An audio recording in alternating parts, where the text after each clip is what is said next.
பிரியமானவர்களே, மெய்யான தெய்வமாகிய இயேசு கிறிஸ்து இந்த பூமிக்கு வந்து 33.5 வருடம் மனிதர்களோடு மனிதனாய், 100க்கு 100 மனிதனாய், 100க்கு 100 தெய்வமாய் இந்த பூமியில் வாழ்ந்தார். வாழ்ந்த இந்த மெய்யான தெய்வமாகிய இயேசு கிறிஸ்து நமக்காக மரணம் என்ற ஒன்று அவரை ஆண்டு கொள்ள முடியவே முடியாது.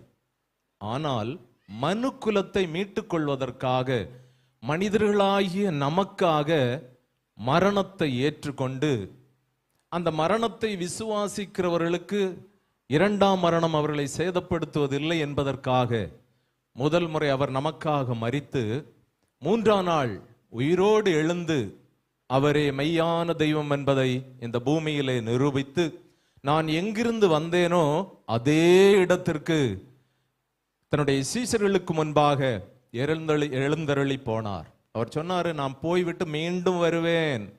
நான் எங்கிருந்து வந்தேனோ அந்த இடத்திற்கு போகிறேன், போய்விட்டு மீண்டும் வருவேன். ஏன் போகிறேன்? அங்கே பிதாவுடைய ராஜ்யத்தில் அநேக வாசஸ்தலங்கள் இருக்கிறது.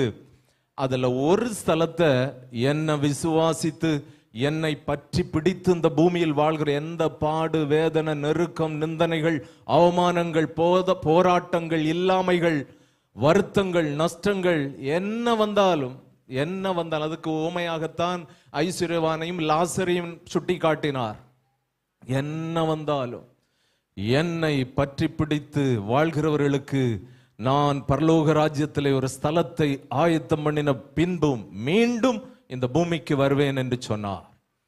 பூமிக்கு வருவேன் என்று சொல்லும்போது சீஷர்கள் கேட்டார்கள். சீஷர்கள் அந்த நேரத்தில் பரிசுத்த ஆவியானவர் தூண்டி, இந்த நாட்களில் வாழ்கிற கிறிஸ்துவனுடைய மெய்யான தேவனுடைய இரண்டாம் வருகைக்காக பரிசுத்த ஆவியானவர் தூண்டி சீஷர்களை கொண்டு கேட்டார், நீங்க எப்போ வருவீங்க? வருகைக்கான அடையாளம் என்ன என்று கேட்டார். கேட்ட கேள்விக்கு இயேசு கிறிஸ்து பதில் சொன்னார். மத்தேயு 24:7 எழுதப்பட்டிருக்கிறது. அவர் சொன்ன பரிசுத்த வார்த்தையை, உண்மை வார்த்தையை உண்மை புத்தகமாகிய வேத புத்தகம் பதிவு செய்கிறது.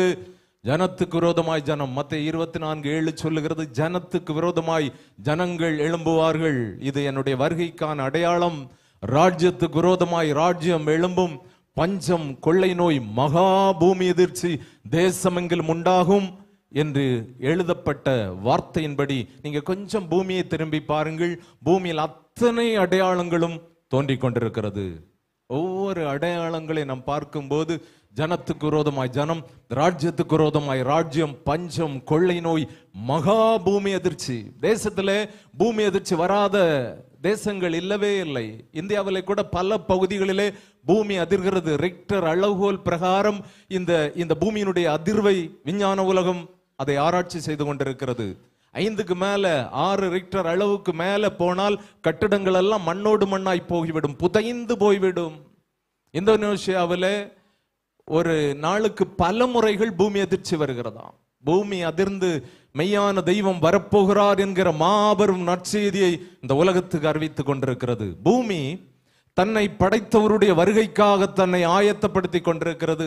சபை ஆயத்தமா இருக்கிறோமா என்கிறதான் தேவாதி தேவனுடைய திட்டமாய் இருக்கிறது, பரலோகத்தினுடைய திட்டமாய் இருக்கிறது. இந்த நாளிலும் கூட தேவனாகிய கர்த்தர் நம்மோடு பேசும்படி வருகைக்காக மீண்டும் வரப்போகிற எஜமானுக்காக நம்முடைய வாழ்க்கையினுடைய வாழ்வாதார நிலைமைகள் எப்படி இருக்கிறது என்பதை சபை சிந்தித்து பார்த்து விட்டு இந்த இடத்திலிருந்து நாம் கடந்து போக இருக்கிறோம். நம் வந்த பிரகாரமாக அல்ல, நாம் எதற்கு நாம் இந்த பகுதியிலே வேறு பிரிக்கப்பட்டிருக்கிறோம். இவ்வளவு ஜனங்கள் வாழ்கிற அந்த பூமியிலே சொற்ப ஜனமாகிய நாம் இந்த இடத்துல தரம் பிரிக்கப்பட்டவர்களாய் இந்த இடத்துல இருக்கிறோம். மணவளக்குறிச்சியில ஒரு மணல் கம்பெனி இருக்கிறது. நீங்க அங்க பாப்பீங்கன்னா உங்க கையில் இருக்கக்கூடிய செல்போன், உங்கள்கிட்ட இருக்கக்கூடிய எலக்ட்ரானிக்ஸ் எக்யூப்மெண்ட்ஸ்களுக்குள்ள இருக்கிற அத்தனையும் இந்த மணல்களால் உண்டாக்கப்பட்ட ஐசி சிப்புகள் உள்ளே வைக்கப்பட்டிருக்கிறது. ஐசி சிப்புகள். இந்த ஐசிகள் ரெக்கார்ட் பண்றத உங்களை வெளியே வீடியோவாய் ஆடியோவா வெளியே கொடுக்கிறது, எல்லாமே கொடுக்கிறது. தரம் பிரிக்கப்பட்ட மண்கள் அதனுடைய குவாலிட்டி செய்து கொண்டிருக்கிறது.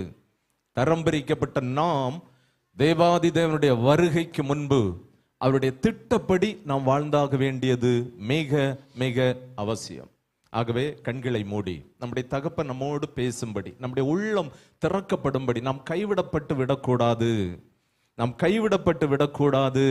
தேவாதி தேவனுடைய வருகையில அந்த அன்பு தகப்பன் நம்மை வாரி அணைத்து முத்தமிடத்தக்கதாய், ஒரு தாய் தன் பிள்ளைகளை தேற்றி அரவணைத்து கொண்டு நடத்தி கொண்டு போகிறது போல அவர் நம்மை பரலோக ராஜ்யத்திற்கு அழைத்து கொண்டு போகத்தக்கதாய், மின்னல் கிழக்கில தோன்றி மேற்கு வரை பிரகாசிக்கிறது போல மனுஷகுமாரனுடைய வருகை இருக்கும் என்று இந்த மாபெரும் வருகையின் உண்மையை வேத புத்தகம் பதிவு செய்கிறது. ஆகவே எங்கள் தகப்பன் இந்த நாளில் எங்களோடு கூட பேசுவீராக, எங்கள் உள்ளம் திறக்கப்படுவதாக. லீதியாளுடைய உள்ளம் திறக்கப்பட்டது போல தேவாதி தேவனுடைய வார்த்தையை உள்கிரகிக்கத்தக்கதாய் தேவாதி தேவன் கிருபை செய்யும்படி உம்மை நோக்கி பார்க்கிறோம். இந்த உலக பாடுகள், நெருக்கங்கள், ஆமென், யாதொன்றும் ஜீவனுள்ள தேவனுடைய வார்த்தையை புறம்பே தள்ளாதபடி, இருதயத்துக்குள் இருக்கிற அறைகள் அத்தனையும் திறக்கப்படும்படி உம்மை நோக்கி கெஞ்சுகிறேன் நல்ல தகப்பனே.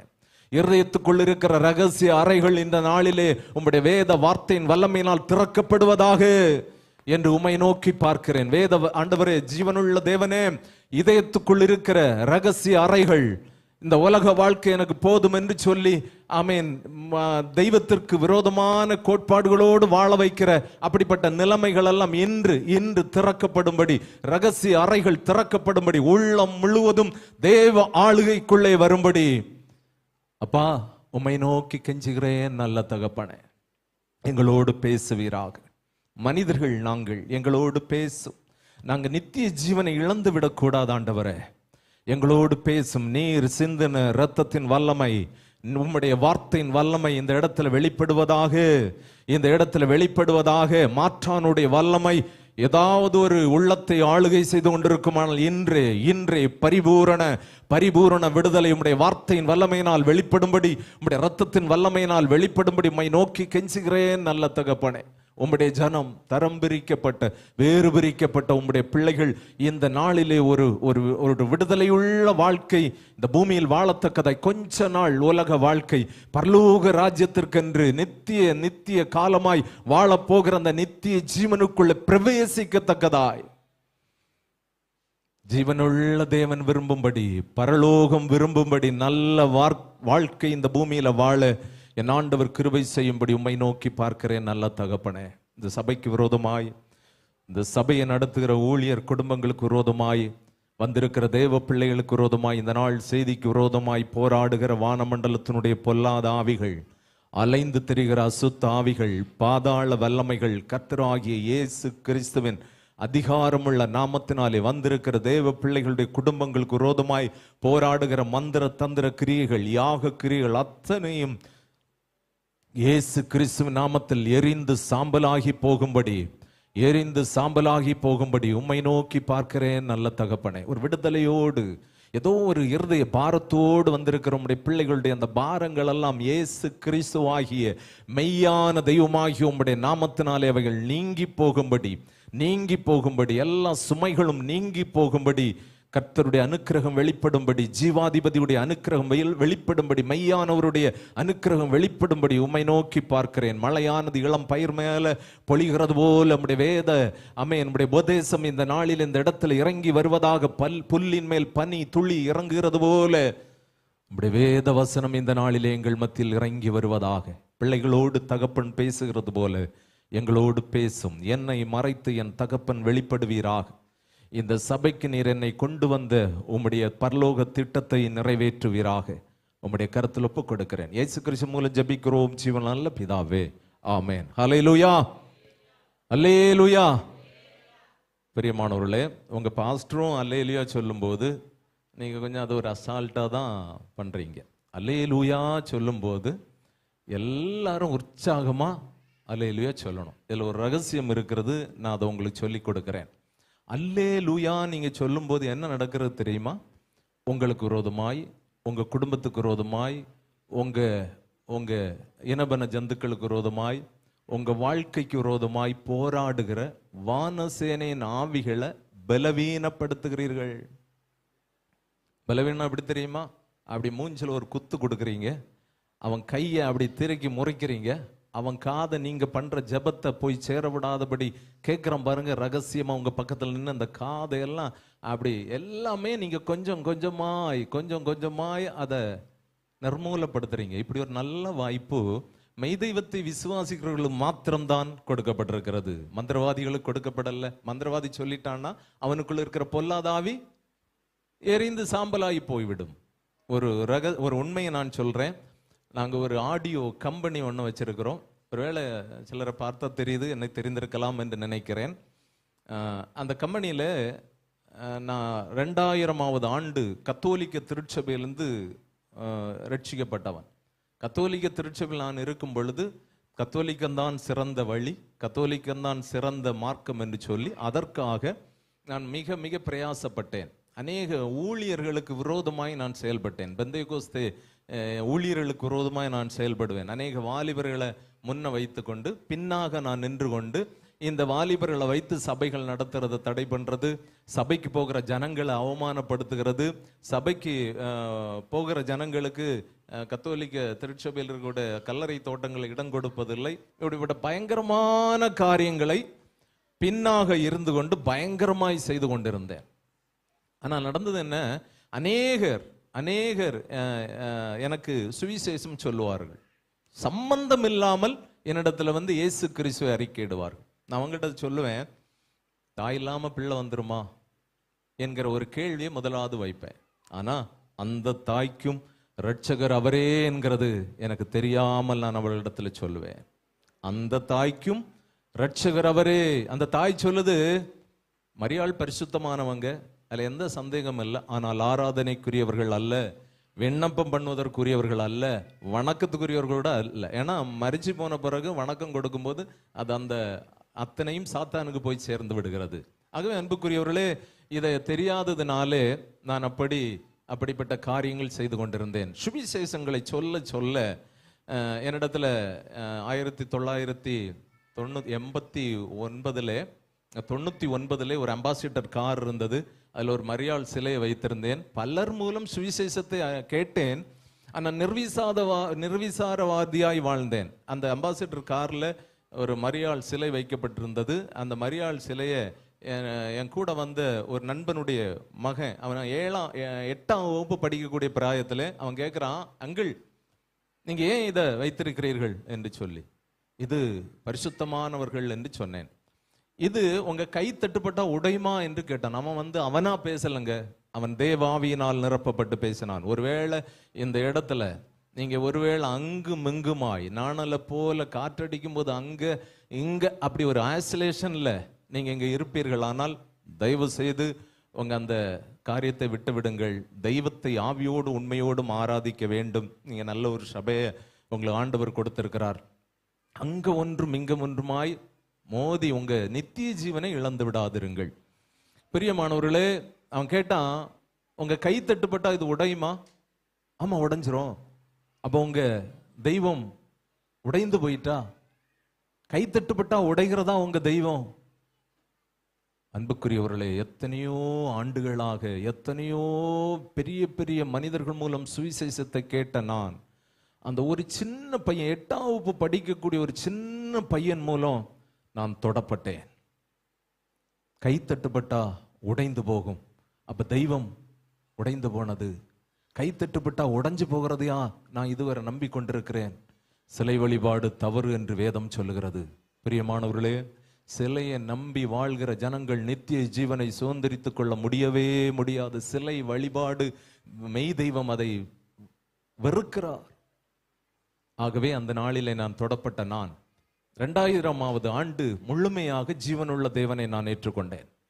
அவர்தான் தெய்வம், அவர் ஆவியோடு உண்மையோடும் தொழுது கொள்ள வேண்டும் என்று ஒரு நல்ல முடிவோடு, பலருடைய நெருக்கங்கள், என் கூட இருந்த நண்பர்கள் கூட பின்னாக எனக்கு விரோதிகளாய் மாறினார்கள். என்ன வந்தாலும் இது நாம் இதுக்கு முன்பு வாழ்ந்தது வாழ்க்கை அல்ல, தெய்வத்தோடு வாழ வேண்டும், அது ஆவியோடு உண்மையோடு தெய்வத்தை ஆராதித்து வாழ வேண்டும் என்று சொல்லி வார்த்தையான தெய்வத்தை நான் தேட துவங்கினேன்.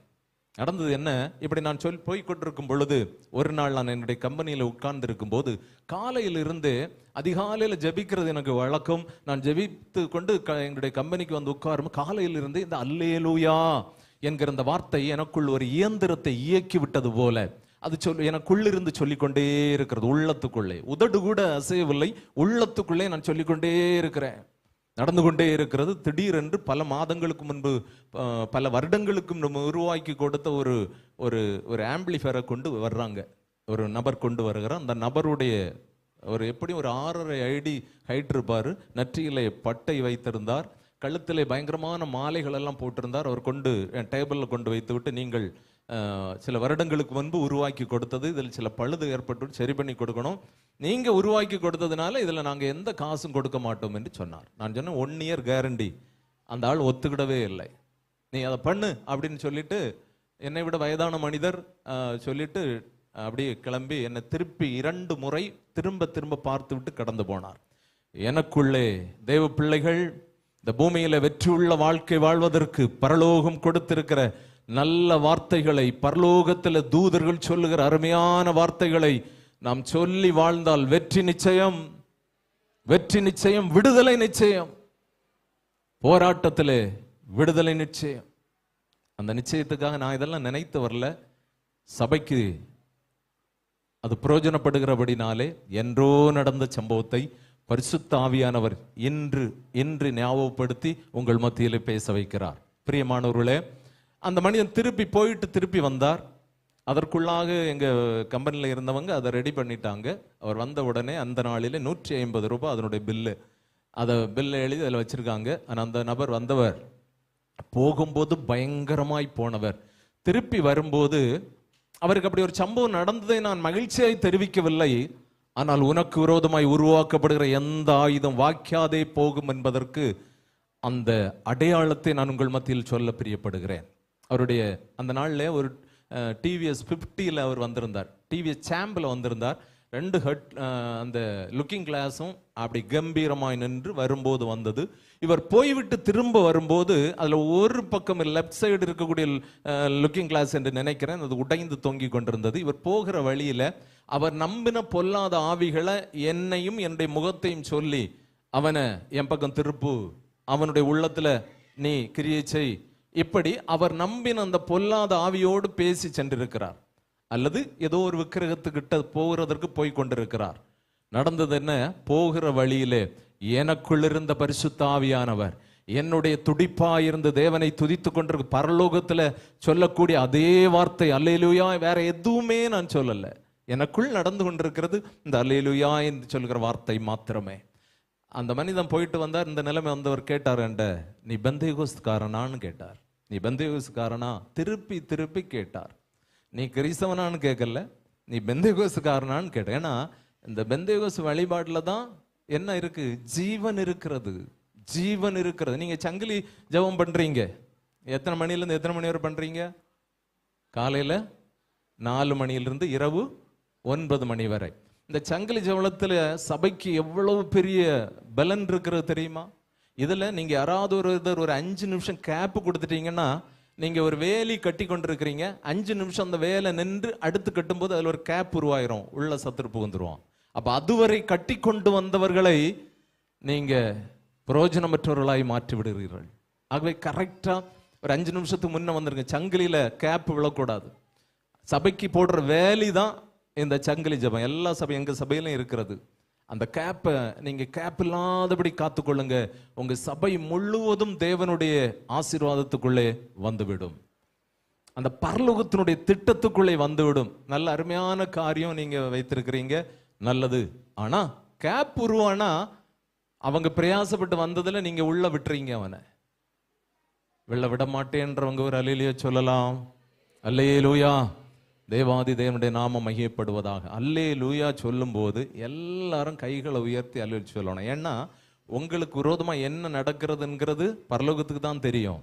அதை நிர்மூலப்படுத்துகிற இந்த வார்த்தை தந்திருக்கிறார். நீங்க சின்ன பிள்ளைங்க ஸ்கூல்ல போய் இருக்கிறீங்க, உங்களுக்கு அங்க நடக்கிற பாடங்கள் ஒரு படு போரா இருக்கிறது. கல்லூரியா இருக்கலாம், அல்லது பள்ளிக்கூடங்களா இருக்கலாம். படு போரா இருக்கு. உங்களுக்குள்ள இந்த ஆசிரியர் சொல்லி தருகிறது, அல்லது நான் படிக்கிற இந்த கல்வி, இந்த தொழில் காரியம் எனக்கு பிரயோஜனப்படணும் சொல்லும்போது, நீங்க உங்க உள்ளத்துக்குள்ள அந்த அல்லேலூயா என்கிற வார்த்தையை நீங்க சொல்லி பாருங்க. அந்த அல்லேலூயா என்கிற வார்த்தை சொல்லும் போது பிதா, குமாரன், பரிசுத்தாவின் 3 பேரும் ஒரே வார்த்தையில் மகிமை அடைகிறார்கள். அப்படின்னா சத்துரு உங்களை நெருக்க முடியாது. உங்களுக்கு பாடம் புரியலையா? பிள்ளைங்க அதை சொல்லுங்க.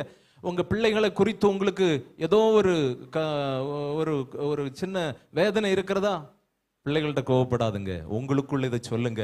நீங்க உங்க பிள்ளைகளை வெளியே வந்து ஸ்கூல் வேன்ல ஏற்றி விட்ட உடனே முடிந்தது நிலையாதிருங்கள். பிள்ளை வேன்ல போகுது, பஸ்ல போகுது கல்லூரிக்கு. அந்த பஸ்ஸை இயக்குகிற டிரைவருக்கு நல்ல ஞானம் வேண்டும், பராக்கு சிந்தனை வந்தா என்ன நடக்கும்? எவ்வளவு காரியங்கள் நடக்கிறது. வேனை இயக்குற அந்த வேன் டிரைவருக்கு பராக்கு சிந்தனை வந்தால் என்ன நடக்கிறது? அது உங்க இருதய பாரத்துல வரணும். நீங்க பிள்ளைய வெளியே விட்டுட்டு முடிஞ்சுன்னு நினைக்காதுங்க. செல்போனை எடுத்த உடனே நீங்க அடுத்த வேறு மாற்று கிரகவாசியை போல போய்விடாதீங்க, நெற்றுக்குள்ள போய்விடாதீங்க. உங்க பிள்ளை பாதுகாப்பா வரணும். கற்றுக் கொடுக்கிற ஆசிரியர்களை கொண்டு கூட பிள்ளைகளுக்கு பாதுகாப்பு இல்லை. நாம் ஊடகங்களில் பார்க்கிறோம், செய்தி ஊடகங்கள் எல்லாம் பார்க்கிறோம். கற்றுக் கொடுக்கிற ஆசிரியர்களை வைத்து கூட, அதனால எல்லா ஆசிரியர்களும் அப்படி அல்ல, நல்லவங்க இருக்கிறாங்க.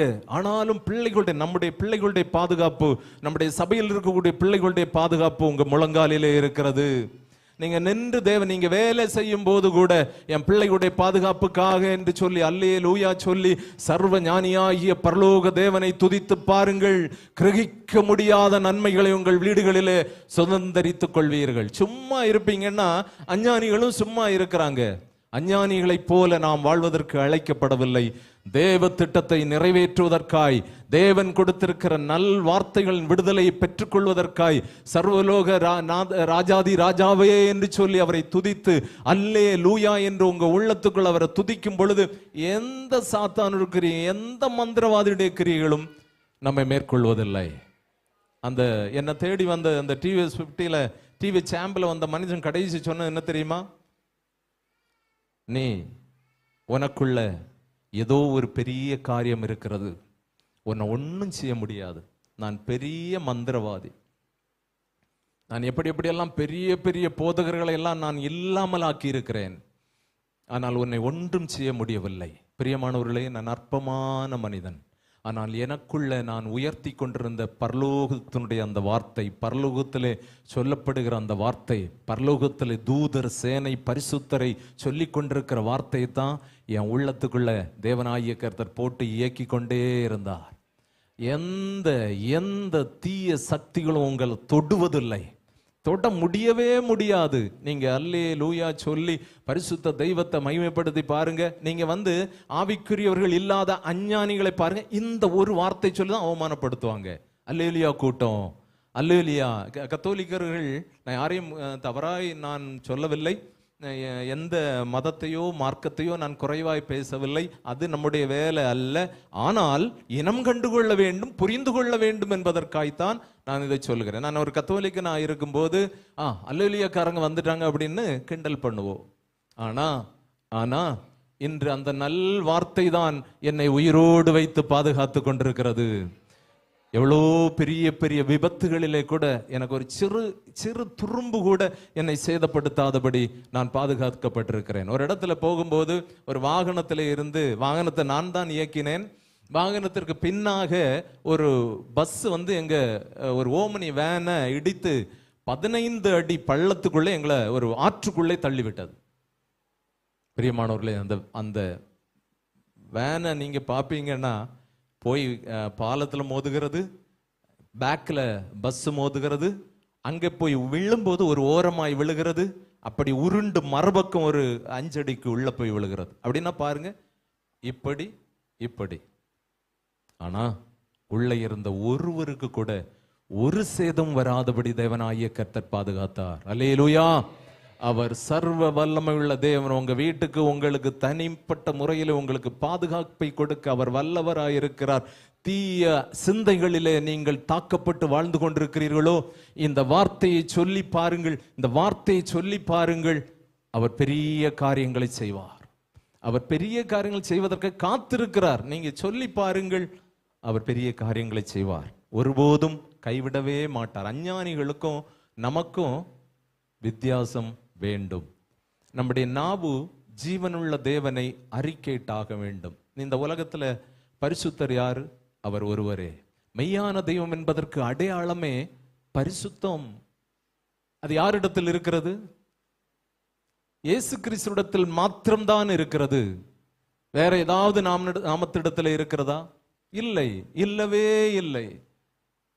அப்போ எந்த பாடு வந்தாலும் நெருக்கம் வந்தாலும் அவரை பின்தொடர்கிற காரியத்தை விட்டு இடது பக்கமோ வலது பக்கம் முன்னோ பின்னோ பார்க்காதபடி அவருடைய அடிச்சூடுகளை பின்பற்றி வாழ்வதற்காய் தேவன் நம்மை அழைத்திருக்கிறார். ஒரே ஒரு வசனம் வாசிக்கலாம் சீக்கிரமா என்னோடு கூட.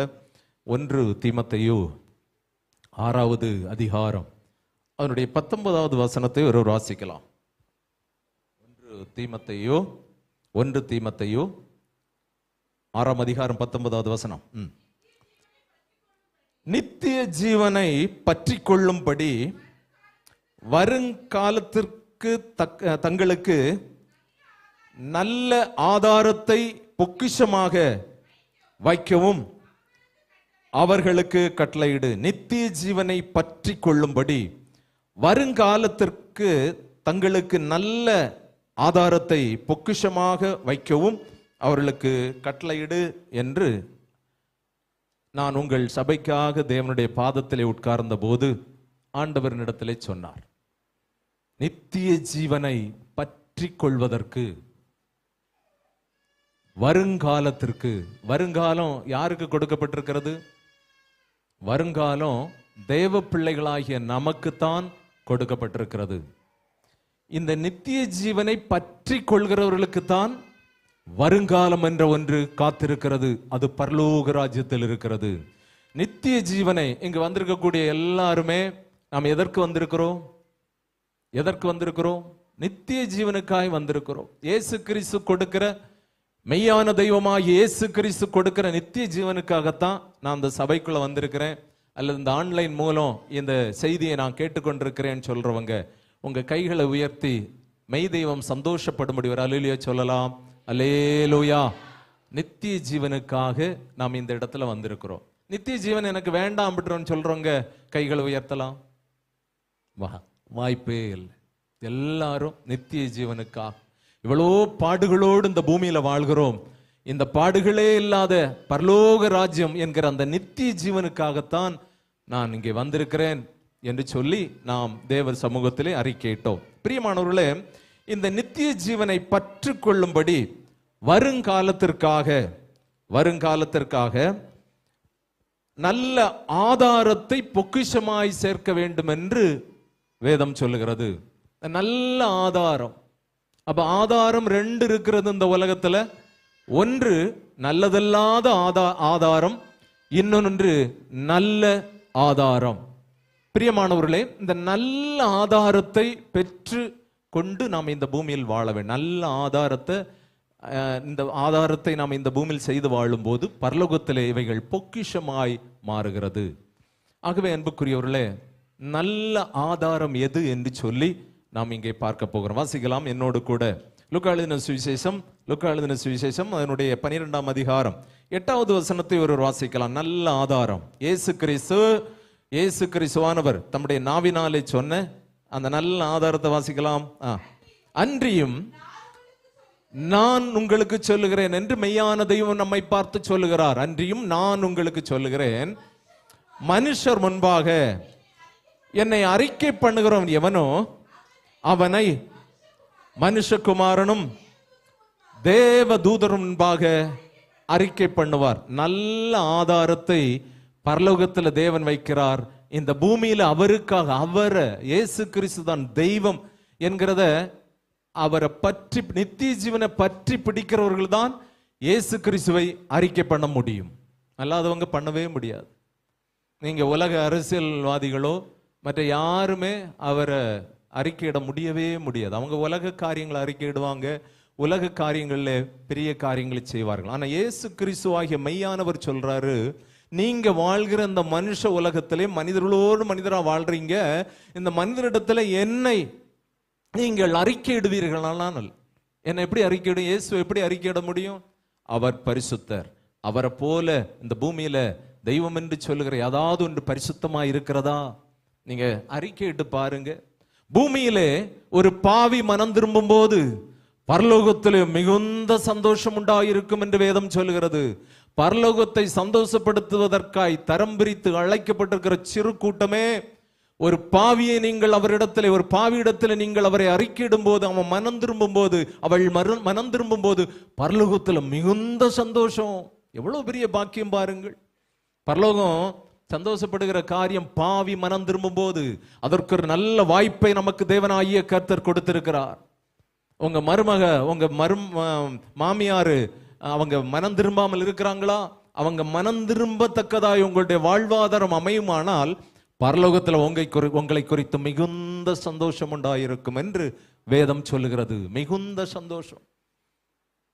இந்த உலகத்துல ரொம்ப செல்வ சீமானோடு வாழ்றவங்க பரலோகத்தை சந்தோஷப்படுத்த முடியுமா? வாய்ப்பே இல்லை, வாய்ப்பே இல்லை. அற்பமாய் வாழ்கிற நம்மை கொண்டு பெரிய காரியங்களை செய்வதற்காக, நீங்க மெய் தெய்வத்தை ஏற்றுக்கொண்டா மற்றவங்க நம்ம உறவு நிலைமையில் கூட விரிசல் உண்டாகிடும். இருக்கட்டும், பரலோகத்தில் மிகுந்த சந்தோஷம் உண்டாயிருக்கும். இந்த பூமியில இயேசு கிறிஸ்துவை அறிக்கையிட்டாக வேண்டும். இந்த பூமியில பாருங்க, தெய்வம் மனிதனாய் வந்தவரை தான் அறிக்கையிடும்படி உண்மை புத்தகமாகிய வேதம் சொல்கிறது. தெய்வம் மனிதனாய் பூமிக்கு வந்தார். அநேகர் கேள்வி கேட்கிறாங்க, தெய்வம் இந்த பூமிக்கு வந்தார்னா அங்க யார் இருந்தா? அங்க தெய்வம் இருக்கிறார், மனிதனாய் வந்தவர் இங்க இருக்கிறார் பூமியில. தெய்வ பிள்ளைகள் சிந்தித்தாக வேண்டும். இந்த தெய்வமாய் இந்த பூமிக்கு தெய்வம் மனிதனாய் வந்த இயேசு கிறிஸ்துவை வேதம் சொல்லுகிறது அறிக்கையிடு. அறிக்கையிடும் போது உனக்குள் இருக்கிற விசுவாசம் அது பூரணப்படுகிறது. விசுவாசத்தை அறிக்கையில வெளிப்படுத்து. பரலோகம் நமக்குள்ள இருக்கிற விசுவாசத்தை, நான் விசுவாசிக்கிறேன், நான் சபைக்கு ஒழுங்கா வந்துடுவேன், நான் மற்ற காரியங்கள் எல்லாம் சரியாய் நான் நடப்பேன், அதுல அது பெருமை பாராட்டவில்லை. நம்முடைய அறிக்கையை கொண்டு. எத்தனை பேருக்கு இந்த ஆண்டு நாம் கடைசி மாதத்துக்குள்ளே, அடுத்த மாதத்துக்குடைய எண்டில் வந்துட்டோம். முதல் மாதம் 2025 முடிய போகிறது. நீங்க இந்த மாதத்துல ஒரு 10 பேருக்கு நான் இயேசு கிறிஸ்துவை அறிக்கையிட்டேன்றவங்க உங்க கைகளை உயர்த்தி அல்லேலூயா சொல்லலாம். அப்படின்னா கொஞ்சம் நீங்க சிந்தித்து பார்க்கணும், நம்முடைய நிலைமை எப்படி இருக்கிறது என்று சொல்லி. இயேசு கிறிஸ்துவே மெய்யானவரே சொல்றாரு, நீங்க என்ன அறிக்கையிடுங்க. தூதன் சொல்லலைங்க, பரிசுத்தவான்கள் சொல்லலைங்க, அவரே தெய்வம் மனிதனாய் வந்தவரே சொல்றாரு, என்ன நீ அறிக்கையிடுவாயானால் உன்னை நான் தூதர்களுக்கு முன்பே அறிக்கையிடுவேன். ஏன் சொல்றாரு தெரியுமா? தூதர்களுக்கு இந்த வாய்ப்பு கொடுக்கப்படவில்லை. தூதர்களுக்கு சுவிசேஷம் அறிவிக்கிற வாய்ப்பு கொடுக்கப்படவில்லை. கொர்நேலியுவுக்கு வீட்டுக்கு வந்த தூதன் கூட சொல்றான், எப்பா நீ உனக்கு அறிவிக்க வேண்டிய அறிவிப்பை பேதுருவை அழைத்து உன் வீட்டுக்கு கொண்டு வா. அவன் சொல்லுவான். புறஜாதியானராகிய கொர்நேலியுடைய வீட்டிற்கு, கொர்நேலியுடைய குவாலிட்டியை நீங்க வேத புத்தகம் பதிவு செய்யறத கொஞ்சம் திரும்பி பாருங்கள். கொர்நேலியு அவனுடைய தான தர்மம் பரலோகம் வரை எட்டக்கூடியதா இருந்தது. அதனுடைய ஜெபம் பரலோகம் வரை எட்டக்கூடிய பவர்ஃபுல் பிரேயர் மேன். இப்படி எல்லாம் இருந்த பிறகு கூட தூதன் கொர்நேலியுவிடத்தில் சொல்லவில்லை. தூதன் சொல்றான், கொர்நேலியுவே நீ பேதுருவை அழைத்து வா. அவன் கடலோரத்தில் தோல் பதனிடுகிறவனாகிய சீமோனுடைய வீட்டுல அவன் இருக்கிறான், அவன் அழைத்து வா. பேதுரு வந்து அறிக்கையிடுகிறான் ஜீவனுள்ள தேவனுடைய காரியங்களை. அவன் என்ன சொல்றான் தெரியுமா? பேதுரு, நீங்க இதை வீடுகளில் சென்று அப்போஸ்தலர் நடபடிகள் 10ஆம் அதிகாரத்தை முழுவதும் வாசித்து பாருங்கள். கொர்நேலியுடைய சம்பவம் அங்கே பதிவு செய்யப்பட்டிருக்கிறது. கொர்நேலியுடைய ஜெபம், தான தர்மங்கள். பேதுரு போய் சொல்றான், அன்றியும் அவரே. 10:42 இப்படியாய் சொல்லுகிறது, அன்றியும் அவரே உயிரோடு இருக்கிறவர்களை மரித்தோர்களை நியாயந்திருக்கிற நியாயாதிபதி கர்த்தராகிய இயேசு கிறிஸ்து ஒருவரே என்கிற உண்மையை கொர்நேலியுவே உன் இனபன ஜந்துக்களுக்கு நீ இதை அறிக்கையிடணும். நீ இதை அறிக்கையிடணும். அறிக்கையில் கொண்டுதான் கடைசியாக அங்கே நிற்கிறது. அறிக்கையிடணும். கொர்நேலியுவே உன் தான தர்மம் எல்லாம் ஓகே, உன் ஜெபம் ஓகே, ஆனா அறிக்கை மிக மிக முக்கியம் என்கிறதை கொர்நேலியுவுக்கு பேதுரு அங்கே சொல்லுகிறதை மூலம் நாம் பார்க்க முடிகிறது. அறிக்கை இல்லைன்னா நமக்குள் இருக்கிற விசுவாசம் எங்கேயோ விழுந்து கிடக்கிறது. நீங்க உங்க நண்பர்களிடத்துல, உறவினர்களிடத்துல உங்க நாவு ஜீவனுள்ள தேவனை அறிக்கையிடணும். ஒரு நாள் எத்தனை வார்த்தைகளை பேசுகிறோம் தெய்வத்திற்காக, மெய்யான தெய்வத்திற்காக. உங்களுடைய வார்த்தை, எத்தனை வார்த்தைகளை பேசுறீங்க? எத்தனை சொல்றீங்க? உலகம், உங்க அடுத்த வீடு அழிவின் விளிம்பில் நின்று கொண்டிருக்கிறது. உங்க ஒரு வார்த்தை உங்க நண்பனை உயிரோட்டம் உள்ளவனாய் மாற்றும். அதுக்குதான் ஆண்டவர் சொல்றாரு, அறிக்கையிடு, என்ன சொல்லுப்பா, என்ன சொல்லு. ஒரு ஊழியரை குறித்து எனக்கு தெரியும். அவர் வெளிநாட்டிலிருந்து இந்தியாவுக்கு ஊழியத்துக்கு வந்தவர். சென்னையில் ஒரு அறை கொடுத்தாங்க தங்குவதற்காக. அறையில் அவர் உட்கார்ந்து இருக்கும் பொழுது தேவ ஆவியான அவரை தூண்டினார். எப்பா, அடுத்த அறையை போய் தட்டு, அங்க ஒரு வாலிபன் இருக்கிறான், அவனோடு என்னை பேசி, என்ன அறிக்கையிடு. இந்த வெள்ளைக்கார மிஷனரி என்ன நினைத்தார் தெரியுமா? எனக்கோ தமிழ் மொழி சரியா எனக்கு தெரியாது, புரியவும் செய்யாது, நான் இப்படி அங்க தட்டுறது ஆண்டவரே என்று சொல்லி, நீ தட்டு என்று சொல்லி கொஞ்ச நேரம் போராடினார். இந்த மனுஷன் அப்படியே உட்கார்ந்து விட்டார். நான் பிரயாணப்பட்ட டயர்ட் இருக்கிறது ஆண்டவரே, என்னால் முடியாத ஆண்டவரேன்னு உட்கார்ந்துட்டார். கொஞ்சம் கழிந்த உடனே, ஒரு 1/4 மணி நேரம் கழிந்த உடனே மனுஷ ஆரவாரங்கள் கேட்கிறது. அவர் என்ன சவுண்டு கேட்கிறது என்று வெளியே திறந்து பார்க்கும்போது பக்கத்து அறையிலிருந்து ஒரு வாலிபன் பிணமாக கொண்டு போகப்படுகிறான். அவங்க சொல்றாங்க, கொஞ்ச நேரத்துக்கு முன்ன யாராவது வந்து நம்ம பார்த்துருப்போம்னா அந்த அந்த அந்த லாட்ஜினுடைய வேலையாட்கள் சொல்றாங்க, கொஞ்ச நேரத்துக்கு முன்ன வந்து பார்த்துருப்போம்னா இவன் மரித்து போயிருக்க மாட்டான், இவருடைய உள்ளம் சுக்கு நூறாய் உடைந்தது. அன்புக்குரியவர்களே, ஒரு வார்த்தை உடைந்து போன ஒரு உள்ளத்தை தேற்றும். ஒரு வார்த்தை அடுத்த நிமிஷம் வாழ முடியாது என்று சொல்லுகிற மனிதனை வாழ வைக்கும். காரணம், நீங்க உங்களுக்குள்ள வைத்திருக்கிற யார் தெரியுமா? வாழ வைக்கிற தெய்வம். அவர் ஒருவரே, கர்த்தராகிய இயேசு கிறிஸ்து ஒருவரே வாழ வைக்கிற தெய்வம். அவர் வாழ வைக்கிற தெய்வமா இருக்கிறபடினால தான் நீங்க இங்க வந்து உட்கார்ந்து இருக்கிறீங்க. இல்லைன்னா உங்களுக்கு வந்த பிரச்சனைகளில, உங்களுக்கு வந்திருந்த போராட்டத்துல நீங்க என்றையோ அழிந்து போயிருப்பீர்கள். இந்த உலகத்துக்கு வந்த கொள்ளை நோய் உங்களை இழுத்து கொண்டு போயிருக்கும். ஏன் வைத்து பாதுகாக்கிறார் தெரியுமா? ஏன் வைத்து பாதுகாக்கிறார் தெரியுமா? நீங்க அவரை அறிக்கையிடுவீங்கன்னு சொல்லி அவர் நம்மை வைத்து பாதுகாத்து கொண்டிருக்கிறார். அன்புக்குரியவர்களே, பரலோகத்துக்கு நாம் போனால் நமக்கு அங்கே கிடைக்கிற காரியம் எப்படி தெரியுமா? எவ்வளவு உங்களுக்கு வேத அறிவு இருக்கிறது, அப்படியெல்லாம் வேத அறிவு நமக்கு இருக்கிறது நல்லதுதான். ஆனால் கற்றுக்கொண்டதை நாம் வெளியே கொடுக்கலாம். ஒரு ஆசிரியர் அவருக்கு இருக்கிற திறமைகளை பிள்ளைகளுக்கு ஊட்டலைன்னா என்ன பிரயோஜனம்? யார் உருவாக்கப்பட முடியும்? என்ன பிரயோஜனம்? ஆகவே நமக்குள் இருக்கிற மெய்யானவரை, பொய்யானவர் அல்ல, நமக்குள் இருக்கிறவர் அவர் மெய்யானவர். அவரை நாம் பிறருக்கு கொடுத்து அவர்களை காப்பாற்றுவதற்காய் சர்வலோக ஞானி நம்மை உருவாக்கி வைத்திருக்கிறார். ஆகவே அன்புக்குரியவர்களே, விசுவாசம் என்கிறது பூரணப்படுவதற்கு ஒன்று அறிக்கை. அந்த அறிக்கை தான் நம் நிறைவுக்குள்ளே கொண்டு வருகிறது. அன்புக்குரியவர்களே, அடுத்ததாக வாசிக்கலாம் சீக்கிரமா என்னோடு கூட. மத்தேயு எழுதின சுவிசேஷம் அதனுடைய 10ஆம் அதிகாரம் 32வது வசனத்தை வாசிக்கலாம். மத்தேயு 10:32. மனுஷர் முன்பாக என்னை திரும்பவும் ஆண்டவர் சொல்றாரு, மனுஷர் முன்பாக என்னை அறிக்கை பண்ணுகிறேன் எவனோ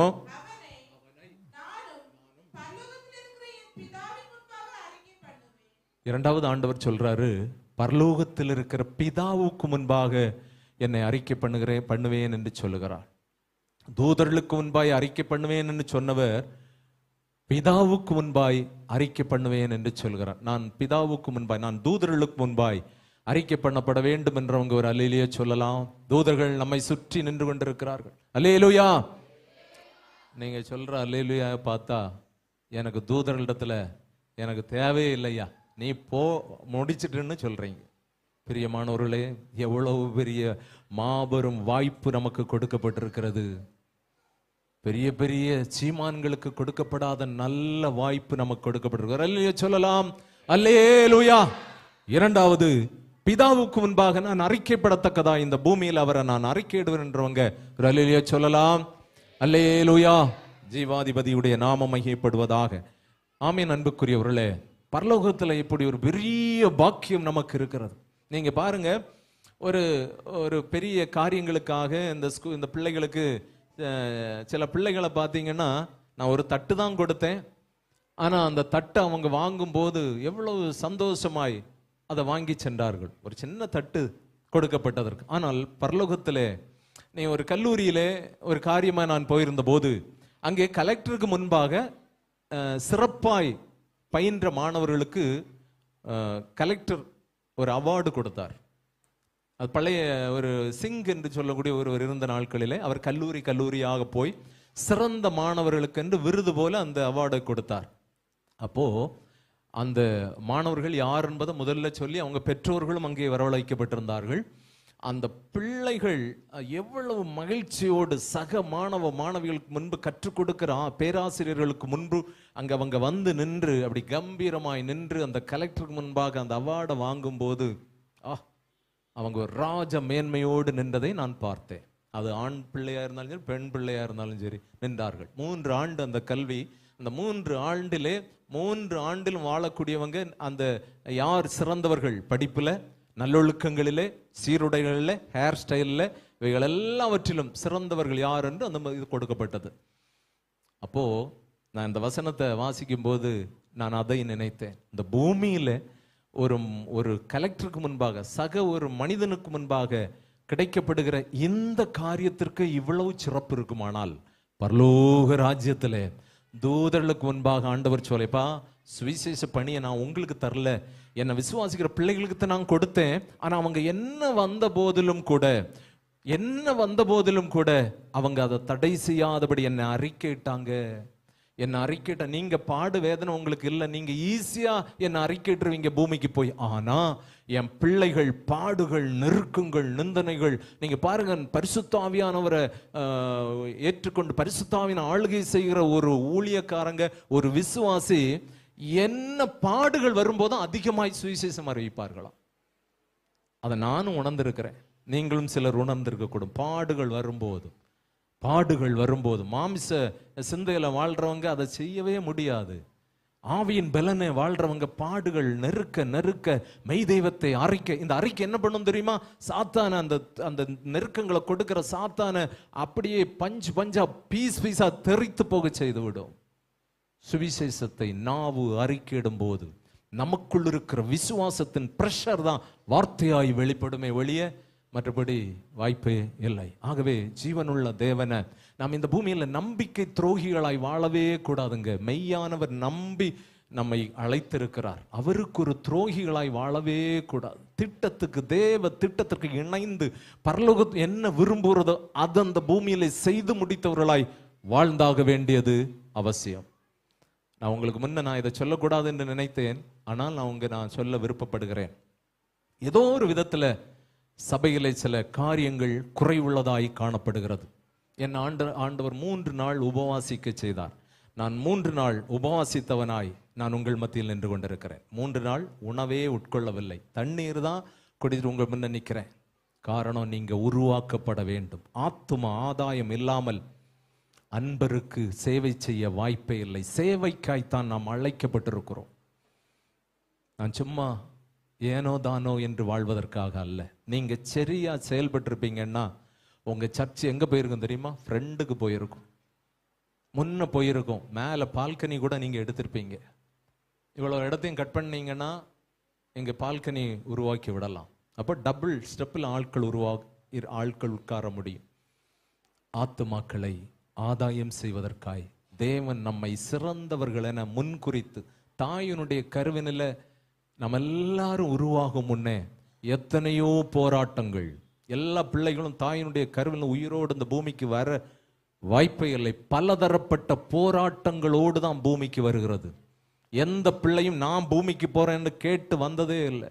அவர் விருப்பப்பட்டு அனுப்புகிறார். ஒரு தாயினுடைய கருவினிலே பல கோடி கருமுட்டைகள், அதுல செலக்ட் பண்ணி இவ எனக்காக வாழ்வாங்க, என்ன விசுவாசித்து அறிக்கையிடுவாங்கன்னு சொல்லி இந்த பூமிக்கு கொண்டு வந்திருக்கிறார். கொண்டு வந்த தேவனுக்காக நாம் எப்படி வாழ்கிறோம் என்கிறதை சிந்தித்து பார்க்க வேண்டும். எந்த மனிதனுக்கும் சுவிசேஷத்தை அறிவித்தாக வேண்டும். நீங்க எசேக்கியேல் 33:8 கொஞ்சம் திருப்பலாம். சிலர் நாம் நினைக்கிறோம் அடுத்த வீட்டுக்காரங்க ரொம்ப மோசமானவங்க. இல்லை, உன்னுடைய கனியை வெளிப்படுத்தி நீ அவரிடத்துல பேசு, ஆண்டவர் சொல்லார். எசேக்கியேல் 33:8, நான் துன்மார்க்கனை நோக்கி, துன்மார்க்கனே நீ சாகவே சாவா என்று சொல்லுகையில், நீ துன்மார்க்கனை தன் துன்மார்க்கத்தில் இராதபடி எச்சரிக்கத்தக்கதாக அதை அவனுக்கு சொல்லாமல் போவாயானால் அந்த துன்மார்க்கன் தன் துன்மார்க்கத்திலே சாவான். ஆனாலும் அவன் இரத்த பழியை உன் கையிலே கேட்பேன் என்று ஆண்டவர் சொல்லுகிறார். பிரியமானவர்களே, துன்மார்க்கர்களை பார்த்து, குடிவரிகளை பார்த்து, அஞ்ஞானிகள், சிலைகளை, தெய்வம் இல்லாதவைகளை நம்புகிறவங்களை பார்த்து இவங்களுக்கு நம்ம ஏன் சொல்லணும்? அப்படி இருப்பதற்கு ஒரு வாய்ப்பு கொடுக்கப்படவில்லை. அவங்களுக்கும் சத்தியத்தை சொல்ல வேண்டும். வேதம் சொல்லுகிறது, ஆண்டவர் சொல்றாரு, நான் துன்மார்க்கனை பார்த்து, துன்மார்க்கனே, முழு உலகத்தையும் நியாயந்திருக்கிற நியாயாதிபதி சொல்லுகிறார், நான் துன்மார்க்கனே, துன்மார்க்கன் தன் துன்மார்க்கத்தில் மரிப்பான் என்று சொல்லுகிறார். ஆனால் பரலோக ராஜ்யத்தை நீ சந்தோஷப்படுத்துவதற்காக துன்மார்க்கத்தில் வாழ்கிறவனிடத்திலே நீ உன் துன்மார்க்கத்தில் வாழ்ந்தா மரித்து போவாய், அழிந்து போவாய். நீ அவனை எச்சரிக்காமல் போவாயானால் அவன் இரத்த பலிக்கு நீ அவளாவாய் என்று நம்மை பார்த்து சொல்லுகிறார். அப்போ நாம் நம்முடைய வீடுகளுக்கு முன் வீடு, பின் வீடு, இடது பக்கம், வலது பக்கம் வீட்டாருக்கு, நம்முடைய தெருவில் இருக்கிறவங்களுக்கு ஒரு வாய்ப்பை ஆண்டவர் கொடுப்பார். நீங்க இந்த மெய்யானவரை சொல்லியாக வேண்டும், தெய்வம் மனிதனானவரை சொல்லியாக வேண்டும். பூமிக்கு வந்தவர் மறுபடி நமக்காக மரித்து 3ஆம் நாள் உயிரோடு எழுந்து பரலோக ராஜ்யம் சென்றிருக்க ஒரு துன்மார்க்கர் இடத்துல நான் இயேசுவை சொன்ன போது அவன் சொன்னான், இயேசு இந்த பூமிக்கு வந்தார்னு என்ன ஆதாரம் இருக்கிறது? நான் அவன்கிட்ட சொன்னேன், வேதாகமத்தில் இருக்கக்கூடிய அத்தனை வேதாகம தேசங்களும் இன்றும் பூமியில் இருக்கிறது. இயேசு கிறிஸ்துவானவர் நடந்து தெரிந்து ஊழியம் செய்த வேதாகம தேசங்கள் இன்றும் பூமியில் இருக்கிறது. அது எல்லாரும் சொல்றாங்களேன்றாங்க. சொல்றாரு. நான் சொன்னேன், அவர் உனக்காக எனக்காக மரித்தார். அவருடைய பரிசுத்த சரீரம் 3 நாள் ஒரு கல்லறைக்குள் இருந்தது. அந்த கல்லறை திறந்து பதில் சொல்லி கொண்டிருக்கிறது, இயேசு உயிரோடு இருக்கிறார் என்று சொல்லி. அவன் அப்படியே வாயடைத்து போனான். நீ நிற்கிற இடத்துல நீ அந்த கல்லறையை இன்றும் பார்க்கலாம் என்று சொல்லி சொன்ன போது அவன் அப்படியே டைப் பண்ணி எல்லாம் பார்க்கிறான். அந்த கல்லறையை பார்க்க முடிகிறது. பிரியமானவர்களே, இயேசு மெய்யானவர். அவர் உங்களுக்காக எனக்காக முழு உலக ஜனங்களுக்காய் மரித்தார். அந்த பரிசுத்த சரீரம் வைக்கப்பட்ட கல்லறை திறந்து பதில் சொல்லி கொண்டிருக்கிறது, இயேசு கிறிஸ்து மெய்யானவர் என்று. இதுக்கு மேல என்ன ஆதாரம் வேண்டும்? என்ன வேணும் சொல்லுங்க? அவர் மரித்தவர் மரித்தே போகல, தான் தெய்வம் என்பதற்கு ஆதாரமாய் எழுந்தருளி 3ஆம் நாள் உயிரோடு எழுந்து. அந்த 3 நாள் எங்க போனாரு? நோவாவுடைய நாட்களில் மரித்தோருக்கு சுவிசேஷத்தை நற்செய்தி அறிவிப்பதற்கு போனார். 3ஆம் நாள் மறுபடி வந்து தன்னுடைய சீசர்களுக்கு 40 நாள் பிரத்யட்சமாய் வெளிப்பட்டார். பிரத்யட்சமாய் 40 நாள் சீசர்களோடு பிரத்யட்சமாய் வெளிப்பட்டார் என்று வேதம் சொல்லுகிறது. அவர் மீண்டும் வரப்போகிறார். வருகைக்கு முன்பாக நம்மிடத்திலே கொடுத்திருக்கிற கணக்கை கேட்பார். ஒரு அஞ்ஞானி கூட, உங்க தெருவில் இருக்கிறவங்க கூட, உங்க நண்பர்கள் கூட, நீங்க பிரயாணப்படும் ஃப்ளைட்டில் அல்ல பஸ்ஸில் அல்ல 2 வீலரில் பிரயாணப்படும் போது ஒருவர் கூட இவங்க 2 வீலரில் போகும்போது கையை காணிச்சேன், இவங்க என்னை ஏற்றி போகல, அந்த இடத்துல நீங்க ஒரு வாய்ப்பை வச்சிருக்கீங்க எனக்கு சுவிசேஷம் சொல்வதற்கு, இவங்க சொல்லல. அல்லது ஏற்றி போனாங்க ஆனா எனக்கு உங்களை மெய்யானவர் என்று இவங்க எனக்கு என்ன சொல்லல. சொல்லி இருந்தால் என் வாழ்க்கையில நான் திரும்பி உம்மை நோக்கி பார்த்திருப்பேன், உம்மோடு வாழ்ந்திருப்பேன் என்று துன்மார்க்கன் சொல்லுவான். இந்த பூமியில ரட்சிக்க திராணி இல்லாத நாமங்களை நம்பி ஜனக்கூட்டம் அழிந்து கொண்டிருக்கிறது. ஜனக்கூட்டங்கள் அழிந்து கொண்டு காப்பாற்றுகிற மாபெரும் வாய்ப்பு சபையே நமக்கு கொடுக்கப்பட்டிருக்கிறது. நமக்கு தான் கொடுக்கப்பட்டிருக்கிறது இந்த வாய்ப்பு. இந்த வாய்ப்பை பயன்படுத்துவோம். தேவன் நம்மை ஆசீர்வதிப்பாராக. பிரியமானவர்களே, இன்று நான் நீங்க இருக்கிற பிராந்தியங்களில சுவிசேஷம் அறிவிக்க வேண்டும். அடுத்ததாக போக முடியாத இடத்திற்கு சுவிசேஷத்தை அறிவிக்க வேண்டும். இந்த போக முடியாத இடத்துக்கு சுவிசேஷத்தை அறிவிப்பதற்காகத்தான் தேவன் பரலோகம் இந்த கிதியோன் இயக்கம் என்கிற ஒரு இயக்கத்தை 1899 உருவாக்கி, நாம் இந்த சபையில நீங்க இருக்கிறீங்க, இந்த சபையை கொண்டு பரலோகத்துக்கு ஒரு திட்டம் உண்டு, அந்த திட்டத்தை செய்து முடிக்க வேண்டும் என்பதற்காய் நீங்க போக வேண்டிய இடத்திற்கு நீங்க இந்த வேத புத்தகத்தை உருவாக்கி கொடுப்பீர்கள். ஆனால் இந்த வேத புத்தகம் உங்கள் சார்பாய் பரலோகத்தின் தேவன் யார் என்பதை இந்த உலகத்திற்கு வெளிப்படுத்தும். இதற்கு என்ன அடையாளம் என்று நீங்க கேட்பீர்கள். ஆனால் நிறைய சாட்சிகள் ஆண்டாண்டு தோறும் இந்த உலகத்துல ரகசிய கிறிஸ்தவர்களை உருவாக்குகிற புத்தகம் இந்த கிதியோன் வேத புத்தகம். இது என்ன, இலவசமாய் கொடுக்கிறோம். இந்த வேத புத்தகத்தை யாரும் விலை கொடுத்து வாங்க வேண்டாம். இலவசமாய் முதலாவது நாங்க உருவாக்குகிறோம். கிதியோனர்கள் நாங்கள் முழு நேர ஊழியர்கள் அல்ல, ஒரு நலமான வேலையை செய்து கொண்டு இந்த ஊழியத்தை செய்கிறோம். முதலாவது அந்த நலமான வேலையிலிருந்து வருகிற வருமானங்களில் ஒரு பெருந்தொகையை இந்த புத்தகத்தை உருவாக்க கொடுத்திருக்க வேண்டும். இரண்டாவது, நாங்க எங்களுடைய கடமை முடிந்து விட்டு நாங்க எங்க வேலையை பார்த்து கொண்டு எங்க சபையில தெய்வத்தை ஆராய்த்து கொண்டு இருந்து விடலாம். ஆனால் தெய்வம் விடல. என்ன பண்றாரு? தூண்டுகிறார். அப்பா, உங்களை போல சபைகள் இருக்குதுப்பா, சபைகள் இருக்கிற விசுவாசிகள் இருக்கிறாங்க, அவங்களுக்கு நாம் பரலோகத்துல மேன்மை கொடுக்கணும், அவங்க அழிந்து போகிற ஆத்துமாக்களை காப்பாற்றணும், நீங்க இதை சபைகள்ல போய் சொல்லணும்னு சொல்றபடினாலதான் சபை சபையாய் நாங்கள் போய் கொண்டிருக்கிறோம். சில சபைகள்ல அந்த நாட்களை போட்டு அள்ளத்தட்டுகிறார்கள். ஆனாலும் தெய்வத்துக்கு நன்றி சொல்லி, ஆண்டவரே இது உம்முடைய காரியம் என்கிறதை உணர்த்தும் என்று சொல்லி திரும்ப திரும்ப போய் கேட்டு இந்த வாய்ப்புகளை பெற்றுக்கொண்டு சபைக்காகத்தான், சபையினுடைய உயர்வுக்காய் பரலோக திட்டம் சபை மூலம் செய்து முடிக்க வேண்டும் என்பதற்காக தான் சபைக்குள்ள வருகிறோம். இதுல கொடுக்கப்படுகிறபடினால் நடக்கிறது என்பதை ஒரு சம்பவத்தை மாத்திரம் சொல்லி, பாஸ்டர் எனக்கு கொடுத்த நேரம் நெருங்கி விட்டது, ஆகவே சொல்லி நான் உங்க போதவர் கையிலே கொடுக்க விரும்புகிறேன். சென்னையில பல ஆண்டுகளுக்கு முன்பாக ராஜ் சாவுத்தர் என்று சொல்லக்கூடிய ஒரு குடும்பத்தார் பெங்களூர் பட்டணத்திலிருந்து சென்னைக்கு குடிபெயர்ந்து வந்தார்கள் வியாபாரம் காரணமாய். இவங்க பெரிய செல்வச்சீமான்கள், பிராமண சமுதாயத்தை சார்ந்தவர்கள். இவங்க இந்த வேத புத்தகம் என்ன செய்கிறது, நான் இதை உருவாக்கி கொடுக்கிறேன் ஐயா, இது என்ன பண்ணுகிறது என்று நீங்க ஒருவேளை யோசிக்க கூடும். இந்த ஆண்டில் நடந்த ஒரு பெரிய சம்பவத்தை நான் உங்களுக்கு சொல்லுகிறேன். அநேக ரகசிய கிறிஸ்தவர்கள், நீங்க பாருங்க, நாகர்கோவில்ல ஒரு வாலிப பெண் போய் கொண்டிருக்கும் போது டூ வீலர்ல ஹை ஸ்பீடா போகும்போது ஒரு லாரியினுடைய அந்த சைடு பக்கம் தட்டி கீழே விழுந்துட்டா. அவருடைய பேகை ஓப்பன் பண்ணி பார்த்து 108க்கு கூப்பிடும்போது அவருடைய அட்ரஸை பார்ப்பதா பேகை ஓப்பன் பண்ணாங்க. உள்ளே ஒரு நீல நிற அட்டை உள்ள வேத புத்தகம். அவருடைய பேரு பானு. பானு என்று எழுதப்பட்ட, பானு அல்ல, ரமுஜா பானு, ரமுஜா பானு என்று எழுதப்பட்டிருந்தது. அவர் பேங்க்ல அசிஸ்டன்ட் மேனேஜராக நாகர்கோவிலில் இருக்கிறாள். இவ அங்க போகும்போது, போய்கொண்டிருக்கும் போது வாகனம் தட்டி கீழே விழுந்துட்டா. பேகுக்குள்ள அந்த புத்தகம் இருக்கிறது. மருத்துவமனை கொண்டு சேர்த்தாங்க.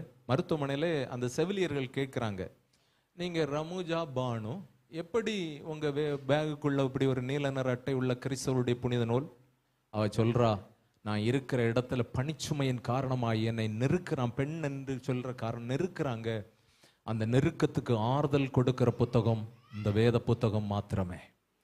நான் பல முறைகளில் தற்கொலை பண்ணணும்னு நினைச்சிருந்தேன், இந்த புத்தகம் என்னை விடவே இல்லை. ஆகவே இதை திரும்ப திரும்ப நான் வாசித்த போது மெய்யான தெய்வம் பாவத்தை மன்னிக்கிறோம் என்று அறிந்து கொண்டேன். பாவத்தை மன்னிக்கிற அந்த இயேசுவோடு நான் வாழ்ந்திருக்கின்ற நான் ஒரு ரகசிய கிறிஸ்தவள் என்று அந்த செவிலியர்கள் மத்தியிலே தன்னுடைய வார்த்தையை பதிவு செய்தாள். இந்த தெய்வம் இன்னைக்கு என்னுடைய ஸ்பீடில் நான் சீக்கிரமா போயிடணும், லேட்டாகி கூட கூடாது, சக ஊழியர்களுக்கு முன்பு நான் அவமானப்பட்டு கூட ஸ்பீடில் வந்தேன்.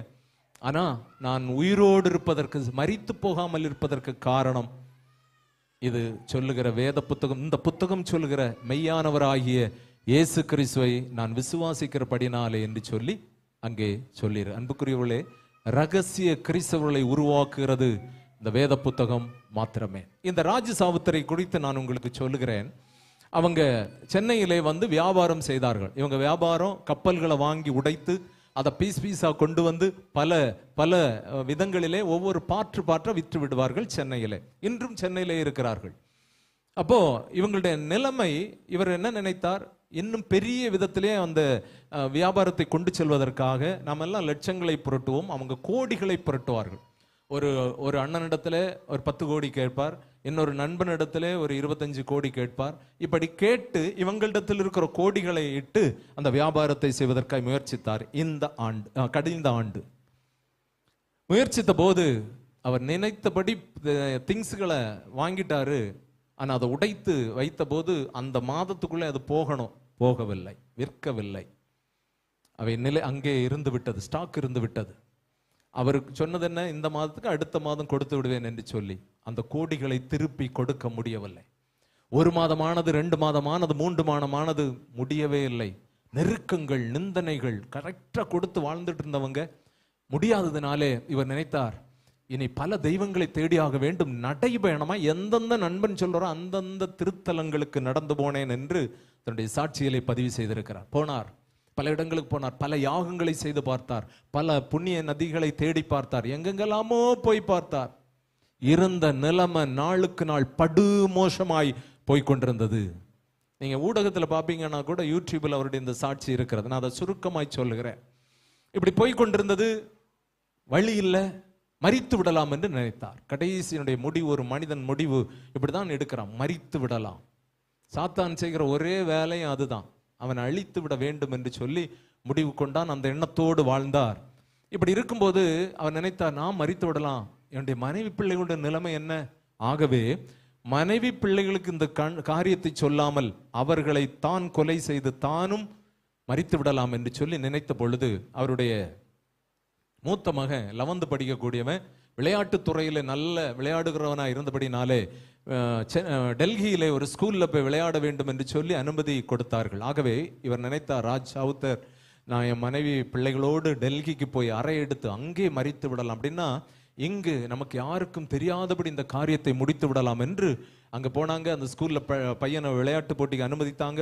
விளையாடினான், வந்தான். மனைவி சொன்னது பல இடங்களை பார்க்க வேண்டும் என்று சொன்னது பல இடங்களை. அப்போ பல இடங்களை பார்க்கும்போது அந்த ராஜ் சவுத்தருடைய முகம் துக்க முகமாய் காணப்பட்டது. அவர் அந்த இடங்களை பார்க்கும் போதெல்லாம் நினைத்தாராம், ராஜ் சவுத்தர், நீ கடைசியா அந்த பூமியை பார்க்கிறாய், ராஜ் சவுத்தர், நீ கடைசியாக இந்த இடத்தை பார்க்கிறாய் என்று சொல்லி அவருடைய உள்ளம் சொல்லி கொண்டே இருந்தது. மனைவி கேட்டா, ஏன் உங்களுக்கு இப்படி முகம் இன்றை துக்கமாய்? அதை ஏதோ சொல்லி சமாளித்து விட்டார். அறைக்கு வந்தாங்க, சாப்பிட்டாங்க, மனைவி பிள்ளைகள் தூங்கினாங்க. இவர் தூக்கம் வரல, அந்த அறைக்குள்ளே அங்குமிங்குமாய் உலாவினார். நினைத்தார், தன்னுடைய பேக்குள்ள மறைத்து வைத்திருந்த கூறிய ஆயுதத்தை கையில் எடுத்து மனைவியுடைய முகத்தை பார்த்தார், பிள்ளைகளுடைய முகத்தை பார்த்தார். ஐயோ, என்னை நேசிக்கிற என் மனைவி, என்னை நேசிக்கிற என் பிள்ளைகள், என்னால் முடியாது, இந்த தவறை நான் செய்ய மாட்டேன் என்று அந்த ஆயுதத்தை பேகுக்குள்ள வைத்து விட்டார். அவருக்குள் இருந்த ஒரு கூக்குற குரல் எழும்பினது, ராஜ் சவுத்தர், ஏன் காலதாமதப்படுகிறாய்? நீ வாழ முடியாது, உனக்கு தெரியாதா? உன் நிலைமைகள் உனக்கு தெரியாதா என்று உள்ளே கூக்குரலின் குரல் கேட்டது. ஐயோ, என்ன செய்வதென்று சொல்லி அந்த அறைக்குள் இருந்த ஒவ்வொரு அறைகளில் இருந்த அந்த டிராயர்களை திறந்து பார்த்தார். சில நீங்கள் லாட்ஜிகளில் பார்ப்பீங்கன்னா டேபிள் நீளமாய் போட்டு பல டிராயர்கள் எல்லாம் வைத்திருப்பாங்க. அதில் ஒன்றன் பின் ஒன்றாக எழுத்து பார்த்து, ஏதாவது தென்படுமா, வேறு ஏதாவது முறையில் என் பிள்ளைகளை மனைவியும் கொலை செய்து நானும் மரித்து விடலாம் என்று இந்த காரியத்தை முயற்சி செய்த போது பல புத்தகங்கள் இருந்தது, பல காரியங்கள் உள்ளே இருந்தது. இவைகளெல்லாம் பார்த்துவிட்டு இன்னும் அவர் அப்படியே ஒவ்வொன்றாக எடுத்துக்கொண்டிருக்கும் போது இப்படிப்பட்ட ஒரு புத்தகத்தை பார்த்தார். அவர் நினைத்தார், இந்த புத்தகத்துல ஏதாவது நமக்கு எழுதுவோம், மனம் துக்கமாய் காணப்படுகிறது, மனக்குமரலை எழுதுவோம் என்று இப்படி திறந்தார். அவருடைய சாட்சியில எழுதியிருக்கிறார், இந்த புத்தகம் நீல நிற அட்டை உள்ள புத்தகம், டைரி என்றுதான் நான் எடுத்து திறந்தேன். திறந்த பொழுது அதில் அநேக வார்த்தைகள் இருக்கு. ஒரு வார்த்தை மாத்திரம் என் கண்களிலே அப்படி வெளிச்சமா என் கண்களுக்கு தோன்றினது. மரணத்துக்கும் எனக்கும் இமைப்பொழுது தூரத்திலே, நொடிப்பொழுது தூரத்திலே என் குடும்பம் நான் நின்று கொண்டிருந்த போது இந்த வேதத்தை நான் திறந்த பொழுது யோவான் எழுதின சுவிசேஷம் 10ஆம் அதிகாரம் 10வது வசனம் மாத்திரம் அவர் சொல்றார், என மேல கீழே எதையுமே என்னுடைய கண்களுக்கு அது வெளிச்சமாய் தோன்றவில்லை. இந்த ஒரு வசனம் யோவான் 10:10 சொல்லுகிறது, திருடன் திருடவும் கொல்லவும் அழிக்கவும் வருகிறானே அன்றி வேறொன்றுக்கும் வரான், நானும் ஜீவன் உண்டாகவும் அந்த ஜீவன் பரிபூர்ணப்படவும் வந்தேன் என்கிற அந்த ஒரு வசனத்தை வாசித்தார். ஒரு வசனம் அவர் சொல்றாரு, ஒரு வசனத்தை நான் திருப்பி திருப்பி வாசித்தேன். ஒரு வசனம் எனக்கு 2 பேரை கோடிட்டு காட்டினது. ஒருவன் திருடவும் கொல்லவும் அழிக்கவும் வருகிறவன், இன்னொருவரோ ஜீவன் உண்டாகவும் அந்த ஜீவன் பரிபூர்ணப்படும் வந்தவர் என்பதை அறிந்து கொண்டேன். அப்போ அவருக்குள்ளே தோன்றினது, ஒருவன் என்னை திருடவும், என்னையும் மனைவி பிள்ளைகளையும் திருடவும் கொல்லவும் அழிக்கவும் இந்நாள் வரை என்னோடு போராடி கொண்டிருக்கிறான். இந்த ஜீவன் உண்டாகும், அந்த ஜீவனை பரிபூர்ணப்படும் வந்தவரை இந்த வேதத்தை திறந்து அங்கும் இங்கும் தேடி வாசித்தார். காலையில் 6 மணிக்கு அவருக்கு இரவு தூக்கமே வரல, ஆனந்தமும் மனமகிழ்ச்சியுமா இருந்தது இந்த குட்டி வேத புத்தகத்தை நான் வாசிக்கும் பொழுது என்று சொல்லி அவர் தன்னுடைய சாட்சியில் எழுதியிருக்கிறார்.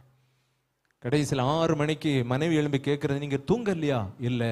இரவு நடந்த சம்பவத்தை சொன்னார். மனைவி ஓ என்று சத்தமிட்டு அழுதாள். அவர் சொன்னார், அந்த இடத்திலிருந்து நாம் அறையை காலி செய்து போகிறோம், சென்னைக்கு போகிறோம். இனி வாழ்ந்தால் இந்த ஜீவன் உண்டாகவும் இந்த ஜீவனை பரிபூர்ணப்படம் வந்தவருக்காய் வாழ்ந்தாக வேண்டும் என்று சொல்லி அங்கிருந்து முடிவோடு சென்னைக்கு வந்தாங்க. முதலாவது மனைவி பிள்ளைகளை ஒரு நண்பனுடைய உதவியோடு ஒரு ஆவிக்குரிய சபைக்கு கடந்து போனார். அங்கு கொடுக்கிற வார்த்தைகளை எல்லாம் அவர் ஒவ்வொரு நாளும் அதை கேட்டு கேட்டு கேட்டு ஆவியிலே பலப்பட துவங்கினார். இவருடைய வாழ்க்கையினுடைய மாற்றங்களை பார்த்து மனைவி அவரோடு கூட போக துவங்கினது, பிள்ளைகள் போக துவங்கினாங்க. ஒரு நல்ல ஆவிக்குரிய சபையிலே சென்னையிலே இன்றும் மெய்தெய்வத்திற்கு சாட்சியாய் வாழ்ந்து கொண்டிருக்கிறாங்க. அவர் தன்னுடைய சாட்சியில கடைசி எழுதியிருக்காரு, வாழ்வதற்கு வழிகாட்டின புத்தகத்தை எத்தனையோ இடங்களில் அந்த புத்தகம், என்னுடைய கம்பெனியில் கூட, என்னுடைய வேலை ஸ்தலத்தில் கூட அந்த புத்தகத்தை அநேக வயதானவங்க கொண்டு தந்திருக்காங்க. நான் வாங்கல, காரணம் நான் பிராமண சமுதாயத்தை சார்ந்தவர், வாங்கல. ஆனால் வாழ்க்கையினுடைய எண்டில், வாழ்க்கையினுடைய முடிவில் இந்த புத்தகம் என் கையில் கிடைத்ததனால் இன்று நான் வாழ்கிறேன். ஆகவே இது அவர் சொல்றாரு, இது ஏதோ ஒரு சபை மூலம் ஒருவேளை உருவாக்கப்பட்டிருக்கலாம், முகமறியாதவர்கள் மூலம் இது உருவாக்கப்பட்டிருக்கலாம். ஆனா இதை உருவாக்கி எங்கள் கையில் கொடுத்த கிதியோனர்களுக்கு நன்றி என்று சாட்சியை முடித்திருக்கிறார். அன்புக்குரியவர்களே, இப்படி ஒரு ஆண்டுக்கு லட்சக்கணக்கான, ஆயிரக்கணக்கான, லட்சக்கணக்கான ஜனங்களை சத்தியத்தின் வழியிலே திருப்புகிற உன்னத திட்டம்தான் வேதாகமத்தை உருவாக்கி சுவிசேஷத்தை அறிவிக்கிற மாபெரும் பாக்கியம். நீங்க உங்க பிறந்த நாட்கள், திருமண நாட்கள், ஏதோ ஒரு விதத்தில் உங்கள் உயர்கல்விகளிலே உயர்வு கிடைத்த நாட்கள், இந்த நாட்களில் நீங்கள் நன்றி சொல்லக்கூடிய விதத்தில் ஆத்துமாக்களை காப்பாற்றலாமே, தெய்வம் பரலோகத்தை நீங்கள் சந்தோஷப்படுத்தலாமே. வேறொரு வாய்ப்பு பரலோகத்தை சந்தோஷப்படுத்த நமக்கு கொடுக்கப்படவில்லையே. ஒரே ஒரு வாழ்வு, ஒரே ஒரு வாழ்வு, இந்த நல்ல வாழ்வை கொடுத்தவருக்காய் உண்மையுள்ள ஸ்நானாதிபதிகளாய் நாம் வாழலாமே என்று ஆண்டவர் நம்மை பார்த்து பேசுகிறார். ஒரே ஒரு வாய்ப்பு, ஒரே ஒரு வாய்ப்பு. என் அன்பு சகோதரனை, என் அன்பு சகோதரி, வாலிப தம்பி, வாலிப தங்கச்சி, வயதான தாயே, தகப்பனே, ஒரே ஒரு வாழ்வு. நாம் இருக்கிற இடங்களிலே எழுந்திருக்கலாம். நித்திய ஜீவனை பற்றி பிடித்துக் கொள்ளும்படி, நல்ல ஆதாரத்தை பொக்கிஷமாய் சேர்க்கும்படி நீ அவர்களுக்கு கட்டளையிடு என்று சொன்ன வார்த்தையின்படி தேவனாகிய கர்த்தர் நித்திய ஜீவனை பற்றி பிடித்தவர்களாய், நித்திய ஜீவனை பற்றி பிடித்தவர்களாய் நல்ல நல்ல பொக்கிஷத்தை பரலோகத்தில் சேர்த்து வைக்கத்தக்கதாய் உங்கள் இருதயம் எங்கே இருக்கிறதோ அங்கே உங்கள் பொக்கிஷம் இருக்கிறது. நம்முடைய இருதயம் எங்கே இருக்கிறது? பூமியில் இருக்கிறதா அல்லது பரலோக ராஜ்யத்தில் இருக்கிறதா? உங்கள் இருதயம் எங்கே இருக்கிறதோ அங்கே உங்கள் பொக்கிஷம் இருக்கிறது. பூமியில் இருக்கிற பொக்கிஷத்தை கள்வன் கண்ணமிட்டு திருடுவான், பூச்சி அதை அரித்து விடும். ஆனா பரலோக ராஜ்யத்தில் இவைகளுக்கு அங்கு வாய்ப்பே இல்லை. திருடன் திருடுவதில்லை, ஆமென். கள்வன் கண்ணமிட்டு திருடுவதில்லை, பூச்சிகள் அதை அரிப்பதில்லை. பரலோக ராஜ்யத்திலே பொக்கிஷத்தை சேர்த்து வைப்பதற்காய் தேவனாகிய கர்த்தர் உங்களையும் என்னையும் அழைத்து நடத்தி கொண்டிருக்கிறார். இந்த நல்ல ஆண்டவருக்காக, இந்த நல்ல தெய்வத்திற்காக இந்த உலகம் அழிந்து கொண்டிருக்கிறது. இந்த உலகத்தில் ராஜாவுடைய வருகைக்காய் அடையாளங்கள் ஆங்காங்கே தோன்றிக் கொண்டிருக்கிறது. நம்முடைய வாழ்நாளிலே நம்முடைய கண்களுக்கு முன்பாய் தெளிவும் துல்லியமாய் நிறைவேறிக் கொண்டிருக்கிறது தீர்க்க தரிசனங்களுடைய நிறைவேறுதல். என் அன்பு தேவ பிள்ளைகளே, என் அன்பு தேவ ஜனமே, தேவன் உங்களை, மெய் தெய்வம் உங்களை நேசிக்கிறபடினாலே தான் பரலோகத்தினுடைய திட்டத்தை உங்கள் இருதயத்திலே ஏற்றுக்கொள்ளும்படி இந்த நாளில் நம்மோடு அவர் பேசிக் கொண்டிருக்கிறார். ஒரே ஒரு வாழ்வு. அஞ்ஞானிகளைப் போல வாழ்வதற்காய் நாம் அழைக்கப்படவில்லை. அஞ்ஞானிகளைப் போல நம்முடைய வாழ்வை இயக்குவதற்காய் தேவன் நம்மை அழைக்கவில்லை. பகுத்தறிவுள்ளவர்களாய், பரிசுத்தமுள்ளவர்களாய், பரலோக தேவன் சொல்லி இருக்கிற வார்த்தைக்கு கீழ்ப்படுகிறவர்களாய். வேத அறிவு தேவனை பிரியப்படுத்த முடியாது. நீ கற்றுக்கொண்ட வேத வார்த்தைக்கு கீழ்ப்படுகிறதே, கீழ்ப்படிதலே உத்தமம் என்று உண்மை புத்தகமாகிய வேதம் சொல்லுகிறது. உத்தமனாய், உத்தமர்களாய் வாழ்வதற்காக தேவன் நம்மை அழைத்து நடத்தி கொண்டிருக்கிறார். முழு உலகத்தையும் நியாயந்திருக்கிற நியாயாதிபதி வரப்போகிறார். சபையே ஜாக்கிரதை, அவர் வரப்போகிறார். அஞ்ஞானியை போல நம்முடைய நாவு உலக வார்த்தைகளை பேசிக் கொண்டிருக்குமானால் கைவிடப்பட்டு விடுவோம். நாம் அறிக்கையிட்டு, விசுவாசத்தை அறிக்கையிட்டு அநேகரை காப்பாற்றுவதற்கு சபையில கொண்டு அவர்களை தஞ்சம் கொள்ள வைக்க வேண்டும். இயேசு கிறிஸ்து பேழையா இருக்கிறார். அந்த பேழைக்குள்ளே அழைத்து வா. உன்னுடைய வார்த்தைக்கு, உன்னுடைய அறிக்கைக்கு அதிகாரம் இருக்கிறது. உன் அதிகார வார்த்தையை நீ வெளிப்படுத்து என்று ஆண்டவர் நம்மை பார்த்து சொல்லுகிறார். நீ சொல் மகனே. யாதோ ஒருவர் எனக்கு சொன்ன வார்த்தை, ஒரு 8ஆம் வகுப்பு படிக்கக்கூடிய சின்ன பையன் சொன்ன வார்த்தை, அது ஜீவனுள்ள தேவன் பக்கம் என்னை திருப்பினது, என்னை ஒரு ஊழியக்காரனாய் அபிஷேகித்து வழிநடத்தி கொண்டிருக்கிறது. என் அன்பு சகோதரனே, சகோதரியே, நீர் அறிக்கையிடுகிற ஒரு அறிக்கை பலாயிரக்கணக்கான ஜனங்களை வழிநடத்துவதற்கு ஒரு ஊழியக்காரனை உருவாக்கலாமே. பரலோகத்தை சந்தோஷப்படுத்தலாமே. ஒரு பாவி மனம் திரும்பும் போது பரலோகத்தில் மிகுந்த சந்தோஷம் உண்டாயிருக்கும் என்று எழுதப்பட்ட வார்த்தை எழுதப்பட்டதே. அது எழுதப்பட்டதே. ஆண்டவரே, நான் இந்நாள் வரை எனக்கு கொடுத்த நேரத்தை நான் வீணாக கழித்துட்டேன், பொழுதுபோக்கு போல கழித்துட்டேன். இனி நான் அந்த சபைக்கு உண்மை உள்ளவனாய், உமக்கு பிரியமுள்ளவனாய், உம்முடைய திட்டத்தை செய்து முடிக்கிற அந்த திராணி உள்ளவனாய் மாறும்படி எனக்கு உதவி செய்யும்னு சொல்றவங்க முழு மனதோடு உங்க கைகளை தெளிவா, யாரையும் பார்க்க வேண்டாம். மெய் தெய்வத்திற்கும் உங்களுக்கும் இடையே நடக்கிற ஒரு பிரதிஷ்டை இது. கைகளை தெளிவாய், ஒரு சொத்திகையனா நீ நிற்காத. அது தேவனை நீ திரும்ப திரும்ப அவமானப்படுத்துகிறாய். சரியா உன் கைகளை வானத்துக்கு நேராக உயர்த்தி பரிசுத்த ஆவியானவரோடு வேதம் சொல்லுகிறது, மாம்சத்தில் வந்த இயேசு கிறிஸ்துவை அறிக்கை பண்ணுகிற எந்த ஆவியும் அது தேவனால் உண்டான ஆவி. மாம்சத்தில் வந்த இயேசு கிறிஸ்துவை அறிக்கை பண்ணாத எந்த ஆவியும் அது வரும் என்று கேள்விப்பட்ட அந்தி கிறிஸ்துவின் ஆவி என்று வேதம் சொல்லுகிறது. சபையே, தேவ ஜனமே, கொஞ்சம் சிந்தித்து பார், கொஞ்சம் யோசித்து பார். உனக்குள் இருக்கிற ஆவி என்ன ஆவி என்கிறதை கொஞ்சம் யோசித்து பார். மாம்சத்தில் வந்த இயேசு கிறிஸ்துவை அறிக்கை பண்ணுகிற எந்த ஆவியும் அது தேவனால் உண்டான ஆவி, அது மெய் தெய்வத்தால் உண்டான ஆவி, அது பரிசுத்த ஆவியானவர் என்று வேதம் சொல்லுகிறது. தகப்பனே, மெய்யான தெய்வமே, வாலிப தம்பி, வாலிப தங்கச்சி, ஜீவனுள்ள தேவனிடத்துல உன்னை ஒப்புக்கொடு. யாரை விழுங்கலாமோ என்று சத்துரு அலைமோதி கொண்டிருக்கிறான். உன் இருதயத்துக்குள் இருக்கிற அடைபட்டிருக்கிற ரகசிய அறைகளை திறந்து பரிசுத்த ஆவியானவருக்கு ஒப்புக்கொடு. உன் தாய் தந்தையர்களை அவமானப்படுத்த நீ நினைக்கிற அந்த எண்ணங்களை நீக்கிவிடு. உன் பெற்றோருடைய வார்த்தைக்கு கீழ்ப்படி, அவங்க நெறிமுறைக்குள்ள அடங்கி வாழ். உனக்கு அது ஆசீர்வாதமாயிருக்கும். உள்ளங்கள் திறக்கப்படுவதாக, இருதய அறைகள் திறக்கப்படுவதாக, இருதயத்துக்குள்ள எந்த ரகசிய அறைகளும் இல்லாதபடி திறக்கப்படுவதாக, இருதயத்துக்குள் இருக்கிற பாதாள அறைகள் திறக்கப்படுவதாக, பரிசுத்தர் உட்புகுவீராக, பரிசுத்த ஆவியானோர் உட்புகுவீராக. பரிசுத்தர் என்று சொல்லுகிற தேவ தூதர்களுடைய ஆரவார சத்தத்துக்குரியவர் உட்புகுவீராக. Hallelujah, in the name of Jesus. Yahweh Yahshua Ruah, Yahweh Yahshua Ruah, Yahweh Yahshua Ruah. பிதாவே, குமாரனே, பரிசுத்த ஆவியானவரே, இந்த சபை உம்முடைய வருகையில கைவிடப்படாதபடி கரைதிரையற்றதாய் மாறுவதாக.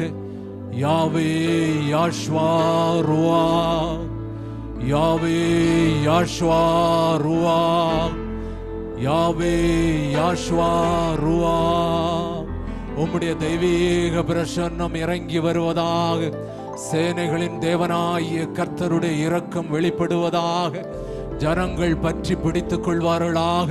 உம்முடைய திவ்ய சுவாபத்துக்குள்ளே தேவ ஜனங்கள் கடந்து வருவார்களாக. தகப்பனின் நிர்விசாரத்தின் ஆவிகளுக்கு விலக்கி காத்துக் கொள்வீராக. எல்லாவித பாதாள ஆவிகளும் இந்த சபை விட்டு அகன்று போவதாக. சேனைகளின் தேவனாகிய கர்த்தர் ஒருவரே பரிசுத்தர். சேனைகளின் தேவனாகிய கர்த்தர் ஒருவரே பரிசுத்தர். சேனைகளின் தேவனாகிய கர்த்தர் ஒருவரே, ஒருவரே, நீங்க ஒருவரே பரிசுத்தர், பரிசுத்தர், பரிசுத்தர், பரிசுத்தர். என் எஜமான் பரிசுத்தர். நீங்க பரிசுத்தர், நீங்க பரிசுத்தரப்பா. உம்மை அறிக்கையிடாமல் யாரை அறிக்கையிடுவோம்? பரிசுத்தரை அறிக்கையிடாமல் யாரை அறிக்கையிடுவோம்? உம்மையே நம்பின, உம்மையே அடைக்கலமாய் கொண்ட ஜாதியும் ஜனமும் பாக்கியம் உள்ளது. உம்மையே நம்பின, உம்மையே அடைக்கலமாய் கொண்ட நாங்கள் பாக்கியவான்கள், பாக்கியவான்கள். தகப்பனே, உமக்கு நன்றி செலுத்துகிறோம். உம்முடைய நாமம் மகிமைப்படுவதாக. பரிசுத்த தெய்வத்துடைய நாமம் மகிமைப்படுவதாக. மெய்யான தெய்வத்தினுடைய நாமம் மகிமைப்படுவதாக. இன்றிலிருந்து இந்த சபைக்குள்ளே ஆமேன் பரலோகத்தினுடைய திட்டங்கள் 100க்கு 100 நிறைவேறுவதாக, நிறைவேறுவதாக. எங்கெங்கே எந்தெந்த பகுதிகளிலே சாத்தானுடைய திட்டங்கள் இருக்கிறது அவைகளெல்லாம் நீங்கி போகும்படி தேவனாகிய கர்த்தருடைய மகத்துவத்தின் வல்லமை வெளிப்படுவதாக, வெளிப்படுவதாக. வந்திருக்கிற ஒவ்வொரு குடும்பங்களும் மெய்யான தேவனுடைய நிறைவுக்குள்ளே, மெய்யான தெய்வத்தினுடைய பாதுகாப்பின் பாசத்துக்குள்ளே வரும்படி நான் கட்டளையிடுகிறேன் தகப்பனே. ஒவ்வொரு குடும்பங்களும் இருக்கிற தரித்திரங்கள் விலகுவதாக, தரித்திரங்கள் விலகுவதாக. இயேசு கிறிஸ்துவின் நாமத்தில், மெய்யான தெய்வமாகிய இயேசு கிறிஸ்துவின் நாமத்தில் தரித்திரங்கள் விலகுவதாக. வியாதிகளுக்கு விலக்கி காத்துக் கொள்வீராக. கணவன் மனைவிக்குள்ளே ஆமேன் இருக்கிற எல்லா கருத்து வேறுபாடுகளும் மெய் தெய்வத்தினுடைய நாமத்திலே விலகுவதாக. சமாதானங்கள் குடும்பங்களிலே தழைத்தோங்குவதாக, தழைத்தோங்குவதாக. குடும்பமாக கணவனும் மனைவி பிள்ளைகளாக இந்த இடத்துல வந்து மெய் தெய்வத்தை ஆராதிப்பார்களாக. பிரிவினைகள் விலகுவதாக. பிரிவினைகளை குடும்பத்தில் போடுகிற கருத்து வேறுபாடுகளை குடும்பங்களுக்குள்ளே போடுகிற பொல்லாத ஆவிகள் குடும்பங்களை விட்டு விலகி போவதாக, விலகி போவதாக, ஓடி போவதாக. ஹல்லேலூயா. வாலிப பிள்ளைகளுடைய பரிசுத்த வாழ்வுக்காக உம்மை நோக்கி பார்க்கிறோம் நல்ல தகப்பனே. உம்மை நோக்கி பார்க்கிறோம். எல்லா பிள்ளைகளும் வாலிப பிள்ளைகள் பரிசுத்தமாய் வாழும்படி தேவனாகிய கர்த்தர் எல்லா விதத்திலும் பாதுகாத்துக் கொள்வீராக. இருதயங்களுக்குள்ளே ரகசிய அறைகள் இல்லாதபடி பரிசுத்த ஆவியானுடைய ஆளுகை ஒவ்வொரு உள்ளங்களையும், விசேஷமாக வாலிப பிள்ளைகளை, சிறு பிள்ளைகளை பாதுகாத்துக் கொள்ளும்படி, வேலி அடைத்துக் கொள்ளும்படி உம்மை நோக்கி பார்க்கிறோம்ப்பா. இங்கு ஏறெடுக்கப்படுகிற ஒவ்வொரு விண்ணப்பங்களும் தகப்பனே உம்முடைய சமூகத்திலே வந்து சேரத்தக்கதாய் நிறைவுள்ளதாய் அமைவதாக. இந்த போதகர் குடும்பத்தை உங்க கரத்தில் ஒப்பு கொடுக்கிறோம். இவங்க சுமக்கிற பாரங்கள் இந்த ஆண்டிலே நிறைவேறும்படி இவங்களுடைய விண்ணப்பங்கள் ஆமேன் இந்த ஆண்டிலே ஆமேன் 100க்கு 100 நிறைவேறும்படி கர்த்தருடைய ஆவியானவர் அனுக்கிரகம் செய்வீராக. இவங்க போகிற இடமெல்லாம் ஆத்தும ஆதாய பணிகள் நடக்கத்தக்கதாய் இந்த சபைக்குள் இருக்கிற ஜனங்கள் அறிக்கையிடுகிற அறிக்கை மூலம் பாவிகள் மனம் திரும்பத்தக்கதாய் எங்கள் பரலோக தேவன் தம்முடைய கிரியை வெளிப்படுத்துவதற்காய் நன்றி செலுத்துறேன். உம்முடைய நாமம் ஒன்றே மகிமைப்படட்டும். என் அன்பு தேவ ஜனங்களே, ஒரு நாட்களிலே நாம் அஞ்ஞானிகளைப் போல வாழ்ந்தோம். அநேகருடைய அறிக்கை நம்ம நித்திய ஜீவனை தருகிற தேவன் பக்கம் திருப்பினது. இந்த நாள் எங்களுக்காக அல்ல, கிதியோனர்களாய் எங்களுக்காக அல்ல, எங்களுக்கு போதுமான வருமானங்களை தேவனாகிய கர்த்தர் கொடுக்கிறார். உங்களுக்காக, உங்கள் மூலம் மெய் தெய்வத்தை ஜனங்கள் அறிந்து கொள்வதற்காய், பரலோகத்தை நீங்க சந்தோஷப்படுத்துவதற்காய் ஒரு நல்ல வாய்ப்பை பரலோகம் நமக்கு கொடுத்திருக்கிறது. வேதாகமத்தின் வழி சுவிசேஷத்தை அறிவிப்பதற்காய் நீங்க அறிவிக்க வேண்டிய அந்த காரியத்தை நீங்க இருக்கிற பிராந்தியத்தில் அறிவிக்க வேண்டும் என்றிலிருந்து அதே நேரத்தில் நீங்க போக முடியாத இடத்திற்கு உங்கள் சார்பாய் நீங்கள் உருவாக்குற வேதாகமும் கடந்து போய் மெய்யான தெய்வத்தை அறிக்கையிடுவதற்கு இந்த வாய்ப்பு கொடுக்கப்பட்டிருக்கிறது. அடுத்த வருடம் நமக்கு கிடைக்கும் என்கிறது அது தேவனுடைய கையிலே இருக்கிறது. அவருடைய வருகைக்காய் எல்லா அடையாளங்கள் தோன்றி இருக்கிற நாட்களிலே தேவனுக்காய் அழிந்து போகிற ஆத்துமாக்களை காப்பாற்றுவதற்காய் எத்தனையோ ஜனங்கள் அழிவில் விளிம்பில் இந்த சிறு புத்தகம், இந்த புதிய ஏற்பாடு காப்பாற்றி கொண்டிருக்கிறத நேரம் இல்லாதபடினாலே ஒரு சாட்சி உங்கள் மத்தியில் சொன்னேன். ஆகவே அழிந்து போகிற ஆத்துமாக்களை காப்பாற்றுவதற்காக இந்த நல்ல தருணத்தை பயன்படுத்துங்கள். தேவனாகிய கர்த்தர் உங்களையும் இந்த திருச்சபையும் மேலும் மேலும் ஆசீர்வதிப்பாராக. ஆமென்.